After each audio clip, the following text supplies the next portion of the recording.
Hoy vamos a hablar de la Sony ZV-E10, la que para mí es la mejor cámara para empezar en YouTube. A ver chicos, este vídeo va a ser un poco diferente y es que acabo de subir, que por cierto os lo dejo por aquí, el vídeo probando el nuevo iPhone 17 Pro Max y he visto que os ha encantado todo el tema de probar las cámaras y eso. Así que en el vídeo de hoy os voy a enseñar la que para mí, sin lugar a dudas, es la mejor cámara para empezar en la creación de contenido. A ver, os voy a ser sincero, quizá el título es un poco de clickbait, pero de verdad lo creo. La Sony ZV-E10 es la opción perfecta para empezar en la creación de contenido. Es cierto que yo no he probado otras marcas como pueden ser Canon, Lumix, Fujifilm, en fin, toda la infinidad de cámaras que hay y de las que puedo hablaros muy poquito. Entonces, yo me voy a centrar en esta, aunque sí que la voy a comparar con alguna otra, ¿vale? Cuando demos opciones, pero verdaderamente creo que la Sony ZV-E10 es la mejor para empezar en la creación de contenido. Bueno, claro, no creo que haga falta decir que por desgracia Sony no me paga un duro, aunque si me lo pagara yo hablaría con mucho más cariño de sus cámaras, así que Sony ya sabéis. Pero bueno, básicamente quiero contaros mi experiencia con ella, ¿vale? Las cosas buenas, las cosas malas, las cosas que puede mejorar. Vamos a dividir las secciones en contexto, ¿por qué elegir la Sony ZV-E10? Puntos positivos y negativos de la cámara, accesorios que recomiendo comprar y consejos útiles después de mi experiencia y por último una conclusión final en la que englobemos todo lo que hemos hablado. Por cierto, cosita importante, todo de lo que voy a hablar, ¿vale? Van a estar los enlaces en la descripción. Quiero que sepáis que yo no tengo ni Amazon afiliados ni nada por el estilo, lo tuve pero ya no lo tengo, así que los enlaces que os voy a dejar son de Amazon porque es donde yo he encontrado las cosas. Seguramente haya lugares donde estén más baratos, donde tengáis mejor envío, etcétera, etcétera, etcétera. Así que, si no queréis comprarlo en Amazon, a mí me da igual. El único trato que sí quiero hacer con vosotros es que, si el vídeo os sirve, por favor, le deis un like y os suscribáis, porque la mayoría de la gente que ve estos vídeos no está suscrita. Por favor, dale al botón de suscribirte. Y, por cierto, si me dejas algún comentario para yo también aprender sobre cámaras, oye, a mí me va a venir fenomenal. Porque seguramente muchas de las cosas en las que diga pueda estar equivocado, porque yo al final voy a hablar desde mi experiencia y no me gustaría que los expertos se cortaran en corregirme en los comentarios, así que por favor os leo en los comentarios. A ver, para los que seáis nuevos por el canal, quiero hacer un contexto muy rápido. 2022, empiezo en la creación de contenido. ¿Dónde? En Twitch. Empecé haciendo directos en Twitch, ¿vale? Y para hacer directos en Twitch, monté un setup con las cosas que tenía por casa, que era una cámara reflex Canon que yo tenía, que me habían regalado, quizá por la comunión o algo así, no recuerdo, y un micrófono de USB sencillo, 4 luces LED y pa'lante. Empezamos a hacer directos y el problema que tenía esa cámara es que se apagaba cada media hora, porque claro, tú lo que hacías era capturar la imagen de la pantallita de la cámara. Una cosa un poco extraña, pero que se podía hacer. Claro, ¿qué pasa? Que como la cámara no está pensada para eso, pues cada media hora se apagaba. Digamos que por inactividad se apagaba y no se podía desconectar eso. Entonces, con lo poquito que gané de Twitch, enseguida me compré una webcam, de la que por cierto hice un vídeo, así que os lo dejo por aquí por si queréis echarle un ojo. Cojonuda, Logitech Brio. A partir de ahí empieza a despertarse mi interés por la creación de contenido y empiezo a pensar en hacer vlogs. Y es en este momento cuando mi tío, al que por cierto le mando un beso, me dejó su GoPro, creo que era la GoPro 9, bueno, la estaréis viendo por aquí, ¿vale? Con la que hice mi primer vlog. Todos los vídeos, por cierto, a los que me refiero os los voy a dejar por aquí, ¿vale? Que es un vlog que hicimos en la nieve, con mi hermano, con Manu y con Cherra, a los que también, por supuesto, les mando un abrazo. Y ese fue el primer vlog que hice. Pero esta experiencia grabando el videoblog había sido increíble y me di cuenta que, de hecho, me gustaba incluso más que hacer directos. Entonces, seguí grabando un montón de cosas con la GoPro que tengo grabadas y me di cuenta muy rápido de que tenía que comprarme una cámara porque la iba a necesitar para poder grabar vídeos. Julio de 2023, ya teniendo claro que lo que quería era hacer vlogs y después de darle 400.000 vueltas a qué cámara era la mejor opción, acabó en mis manos la Sony ZV-E10. Yo me acuerdo que la compré en el Corte Inglés, ¿vale? Me la pela decir marcas porque aquí nadie me paga nada. Yo la compré en el Corte Inglés porque una amiga mía tenía descuento en el Corte Inglés y entonces pude aprovechar su descuento para comprarla y me salió en aquel entonces relativamente bien de precio, aunque ahora está muchísimo más barata. Luego hablaremos de precios, pero así es como llegó a mis manos. Empiezo a bloguear con ella. Mi primer vlog es este que veis aquí, ¿vale? Las vacaciones que hicimos en Benidorm junto con Víctor y Cima, y ya es que fue empezar a grabar con la cámara y yo dije, madre mía, esto es otro rollo. Y teniendo ya el contexto en cuenta, ¿vale? Para que entendáis que verdaderamente yo no soy ningún profesional, pero soy una persona que lleva bastante tiempo usándola y que os puedo aconsejar, pues vamos a pasar al siguiente punto. ¿Por qué elegir la Sony ZV-E10 y no otra? Vamos a ir al grano, a lo importante. Primero por el precio. Ahora mismo esta cámara con la lente kit vale 759,90 euros. Importante, dos cosas. Una, todos los enlaces estarán en la descripción. Y dos, el precio puede variar según el día en el que los miréis. Pero es que sin la lente valdría 553 euros. Opinión personal, chicos, yo compraría la opción con la lente, porque el objetivo kit que viene, ¿vale? El 16-35 de Sony, viene estabilizado. Y eso para esta cámara, aunque luego entraremos más en profundidad, es importantísimo, porque no tiene estabilización interna. Entonces, los objetivos con estabilización propia le vienen fenomenal. Os voy a hablar de otras posibles opciones a esta cámara. Dentro de la Sony tenemos la Sony APS-C y la Sony Full Frame. Sensor completo, sensor recortado, para que nos entendamos. De las Full Frame no vamos a hablar, porque se escapan muchísimo del presupuesto. Hablando claro, son mejores, punto final. Pero es que se nos escapan del presupuesto y para empezar no es lo que estamos buscando. Vamos a hablar de las APS-C. Toda la gama de Sony ZV es APS-C. Entonces, dentro de esta gama de Sony ZV tienes la Sony ZV-1. Es una muy buena opción, probablemente esté al nivel de esta. Esa cámara vale 549 euros y es muy cómoda, más que esta. ¿Cuál es la pega que tiene?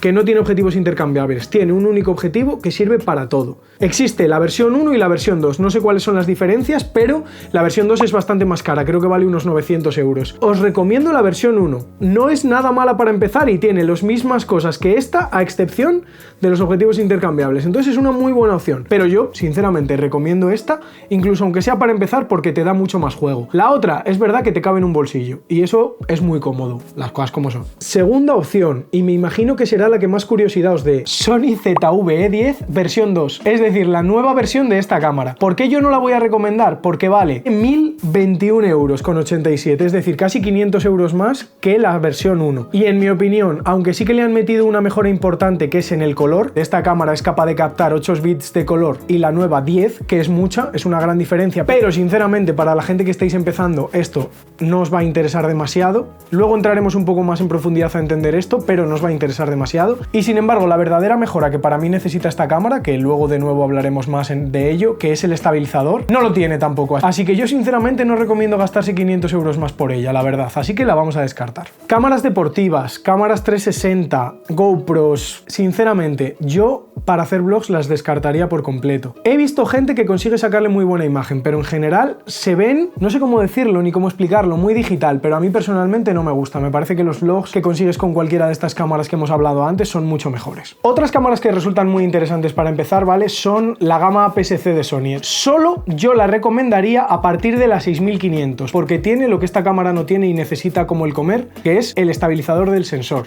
Esa mejora reconozco que es muy importante. Luego vamos a entrar mucho en detalle con esto. Si a partir de las 6500, 6600, 6700 lo encontráis a un precio mejor que esta, sí os la recomiendo por delante, ¿vale? Lo del sensor estabilizado es importantísimo en cámaras con objetivos intercambiables, porque la mayoría de los objetivos no vienen estabilizados. Y es que os prometo que se nota un montón, sobre todo cuando lo que tienes en mente es grabar vlogs. Y por último, voy a hablaros de otra opción que es muy seria. Y es la DJI Osmo Pocket 3. Esta cámara a día de hoy se está utilizando muchísimo en la creación de contenido y lo entiendo, porque tiene muchas de las cosas que se necesitan para triunfar y para ser útil en lo que nosotros estamos buscando. Es pequeña, se ve muy bien, tiene estabilizador, es muy portátil, la gente no te va a rayar cuando vayas con ella, pero para mi gusto, salvo que tú sepas tratar muy bien la imagen, no se consigue el mismo tipo de imagen. Le pasa un poco como las cámaras deportivas, ¿vale? Tiene una imagen muy digital, para mi gusto. Para mi gusto. He visto gente que es capaz, coloreándolo y dándole un poco de tratamiento a la imagen, de que quede muy bonita la imagen, que para mí es que es una cosa muy importante. Sentimientos encontrados con ella. Vale 436 euros. Sí que es más barata que esta, por otro lado. Es una opción muy seria a valorar. Valoradlo vosotros mismos, ver reviews, etcétera, porque esta sí es una opción real. Las cosas como son. Yo me quedo con una cosa de estas, pero es que también os digo que es que son conceptos diferentes. Y además, la mayoría de la gente que va a ver vuestros vídeos no va a notar la diferencia, que es que eso es cierto. Eso hay que reconocerlo. Pero yo, por ejemplo, la imagen que se consigue con una cámara de estas, o de cualquiera de las que os he dicho anteriormente, no es igual que la de la DJI. Pero bueno, es que verdaderamente muy poca gente se va a dar cuenta de eso. O sea, eso dependerá de lo maniáticos que vosotros seáis. Así que reconozco que, sin duda ninguna, la DJI es una opción igual de buena que esta. Es que no puedo decir lo contrario. Y otro gran competidor que tiene esta cámara es el teléfono móvil. Con el móvil se consiguen imágenes muy cercanas a las que se consiguen con esta cámara. De hecho, mucha de la gente que vea vuestros vídeos no se dará cuenta. Entonces, si queréis invertir en un buen móvil, también es una una muy buena opción. De hecho, estoy haciendo este vídeo por lo mucho que ha gustado el del iPhone 17 y os lo dejo por aquí para que veáis que es que la imagen que te da un iPhone 17 está al nivel de esta cámara. Es mucho más caro, evidentemente, pero no solo es cámara, también es teléfono. Entonces, oye, valoradlo porque esta es una opción muy competitiva con esta cámara. Puntos positivos y negativos. Esto es muy importante. Primer punto positivo, el precio.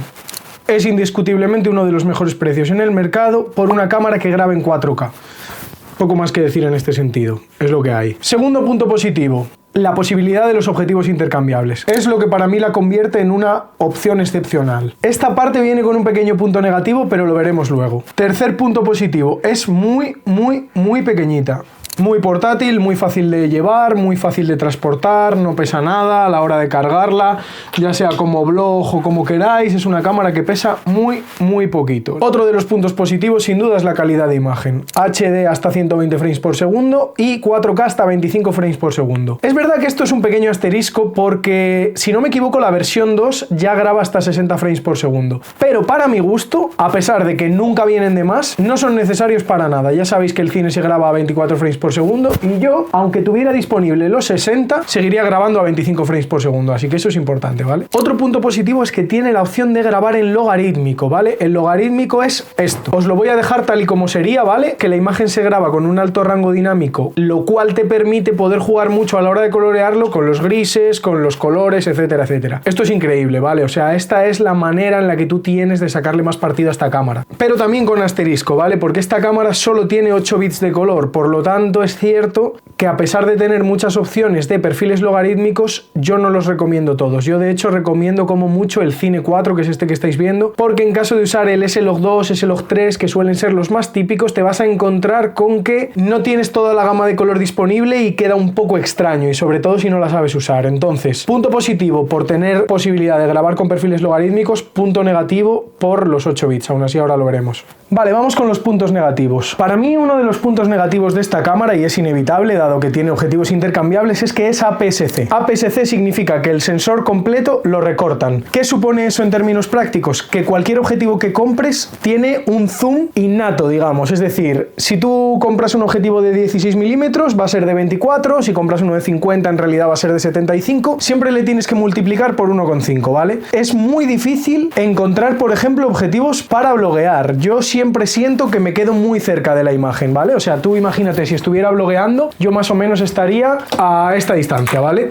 Entonces, siento que te quedas un pelín cerca y esto es debido al sensor APS-C. Aunque es cierto que puede parecer una chorrada, yo os prometo que a mí en términos prácticos no me lo resulta, porque efectivamente un objetivo de 16 milímetros es ideal, un objetivo de 35 milímetros es ideal y un objetivo de 50 milímetros es ideal, y con esa multiplicación de 1,5 te encuentras con que prácticamente todos tienen un poquito más de zoom del que te gustaría. Yo, por ejemplo, a mí el 16 milímetros de esta cámara me gustaría que fuera más angular, porque en realidad te estás metiendo en un 24 milímetros, y el 50 milímetros del que luego os voy a hablar se me queda un poco largo, la verdad. Se te va a 75 milímetros y para mí, oye, es una pega, tengo que ser sincero, es una pega. Y esto me lleva al segundo punto negativo, que te diré que es para mí el más importante de todos los puntos negativos que voy a dar, que es que esta cámara no tiene el sensor estabilizado. Eso significa que cualquier objetivo que utilices, si no tiene estabilización óptica, salvo que la cámara esté quieta, va a dar muchas aberraciones, especialmente cuanto más zoom tenga. Yo esto lo he notado muchísimo y sobre todo lo he notado a la hora de comprar objetivos. Yo me compré el objetivo del que luego os voy a hablar y que aún así voy a recomendar, 50 milímetros 1.8, un objetivo súper barato que sería ideal, pero es cierto que en esta cámara,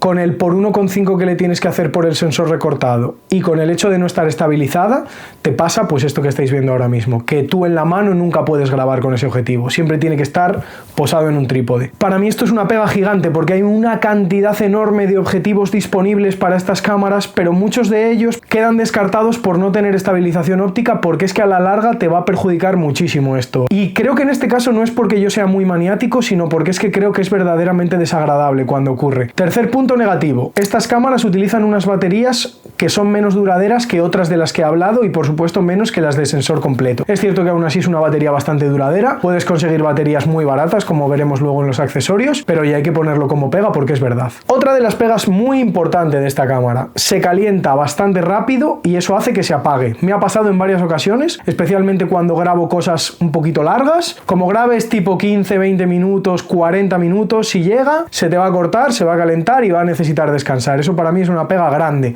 Aunque hay una opción que luego os contaré en los consejos que permite que dure un poquito más y es muy importante ponerla. Otro punto negativo, el tema de los 8 bits de color, ¿vale? Esta cámara solo tiene 8 bits de color. Ahora normalmente las cámaras, incluso por ejemplo el iPhone 17 ya tiene 10 bits de color. La segunda versión de esta cámara ya tiene 10 bits de color y eso te permite grabar en logarítmico con muchísima más calidad que esta cámara. Punto negativo número, ya no sé por cuál voy, la grabación con baja luz. Vamos a probarlo, chicos, para que lo veáis en vuestras propias carnes. Y es verdad que esta cámara, cuando se graba con poca luz, sufre bastante. Es una cámara que no tiene un gran desempeño en condiciones de baja luminosidad. Otro de los accesorios que os voy a recomendar 100% es un foquito, como este que tengo aquí, que luego os enseñaré, y que te permite pues dar el cambio este que habéis visto. Como veis, súper necesario.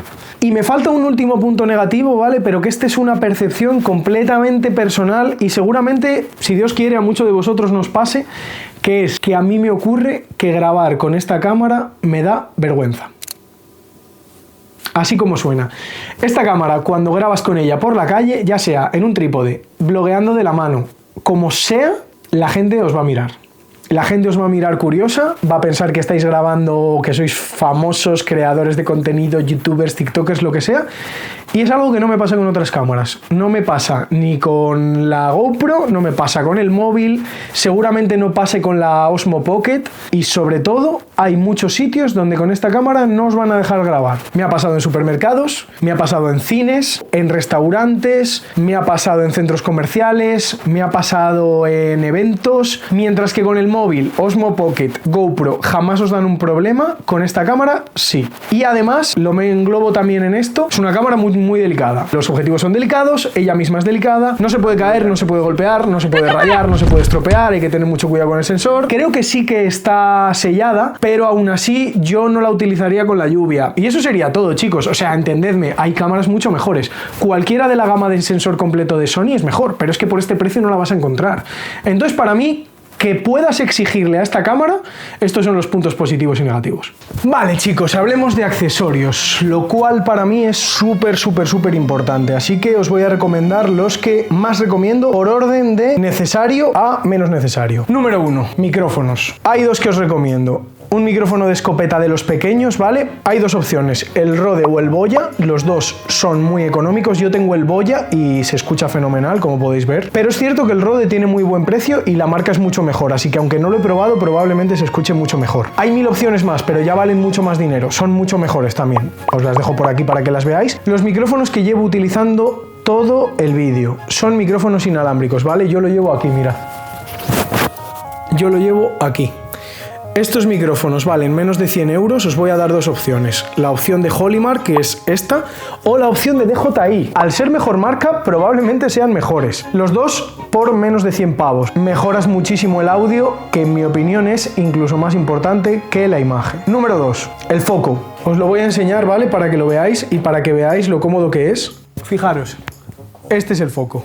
Una cosa muy pequeñita, pero muy cómoda. Y como veis, te da muchísimo juego a la hora de grabar cualquier vídeo. Os vale cualquiera, suelen estar bastante bien de precio y son súper útiles. Baterías. Yo compraría baterías extra, ¿vale? No os recomiendo comprar la de Sony, aunque es la mejor opción porque es lo más caro. Entonces os recomiendo comprar cualquier otra. Yo os voy a poner las que yo he comprado, ¿vale? Para que las tengáis en cuenta, pero valdría cualquiera también, simplemente que sean compatibles con esta cámara. Objetivos. Para mí, la mejor opción es comprarlo con el pack del objetivo kit, pero sí que voy a recomendar varios objetivos. En primer lugar os voy a hablar de uno que yo tengo, que es un objetivo fijo de 50 mm 1.8 con el primero que hemos grabado. Como podéis ver, se consigue una imagen mucho más bonita que con este objetivo. ¿Cuál es la pega que tiene? Que no está estabilizado. Si lo queréis estabilizado, tenéis esta otra opción, que yo no la he probado, pero probablemente sea igual de bueno y está estabilizado, un poquito más caro.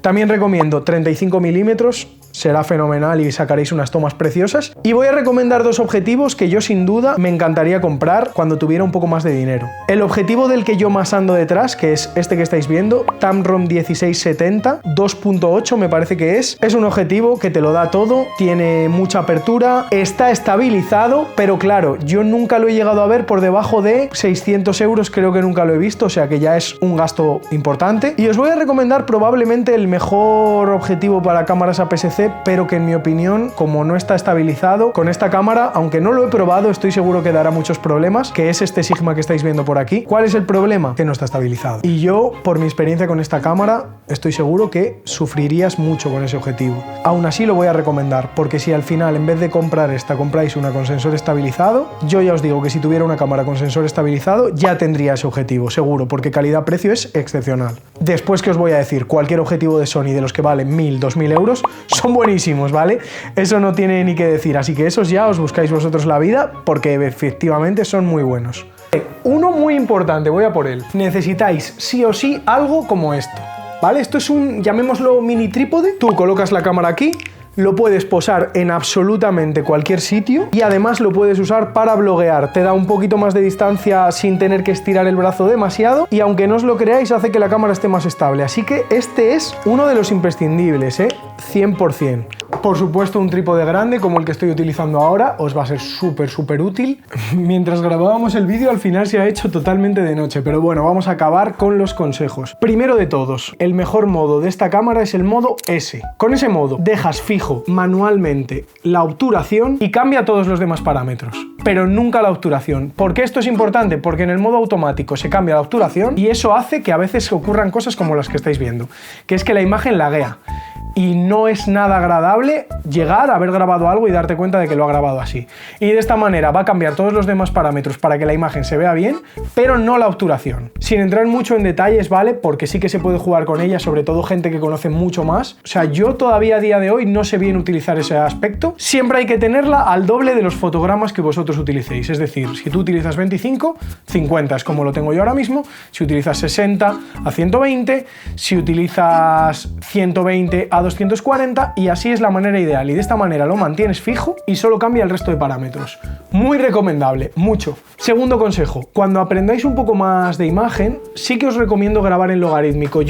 Mis mejores vídeos están grabados en logarítmico, mis mejores tomas están grabadas en logarítmico, pero os recomiendo utilizar la opción de perfil logarítmico Cine 4, porque como esta cámara tiene 8 bits, con el S-Log 2 o con el S-Log 3 no te van a quedar buenas imágenes, salvo que sepas mucho, y eso es muy difícil. Así que, si utilizas perfil logarítmico, utiliza el Cine 4. Tercer consejo, habitúate a utilizar balance de blancos que no sea el automático, ISO que no sea el automático, el modo manual. Aprende a usarlo. Verdaderamente es fenomenal aprender a usarlo y así es como vas a aprender en realidad. Yo siempre que puedo, salvo que tenga prisa en grabar o que esté por la calle en un lugar donde van a cambiar mucho las luces, las sombras, etcétera, siempre utilizo el modo manual, siempre lo intento. Otro consejo, el tema de los objetivos intercambiables, utilízalo. No te compres esta cámara para tener siempre el objetivo kit puesto, no merece mucho la pena, aunque pueda resultar incómodo. Imprescindible comprarle un micrófono, ya sea el de escopeta que os he enseñado o el inalámbrico, imprescindible. Otro consejo, tenéis que activar sí o sí esta opción que os estoy enseñando. Esta opción hace que, aunque la cámara se caliente, no se apague. Así que esta opción la tenéis que activar sí o sí. Consejo importante, cuando recibáis la cámara, echarle un ojo a los ajustes iniciales, porque por ejemplo, si no recuerdo mal, uno de los ajustes que tenía esta cámara iniciales es el sonido con la ganancia a 20 y pico. Y sonaba muchísimo, absorbía demasiado ruido de fuera. Cambiar los ajustes principales, miraros una review o algo que os diga bien cómo ponerlos, porque habrá muchos que estén bien raros. Otro consejo, nunca utilicéis la opción de esta cámara de suavizado de rostro, es una puñetera mierda, fuera, olvidadla. Comprar memorias externas, vale, esta cámara no viene incluida la tarjeta de memoria, entonces comprar mínimo 2, se aprende grabando. Cuanto más grabéis, mejor van a ser las tomas. Mis primeras tomas eran una mierda y ahora he ido aprendiendo. Trastead con la cámara, tocad, probad los modos, así es como vais a aprender. No tiene más, eso está clarísimo.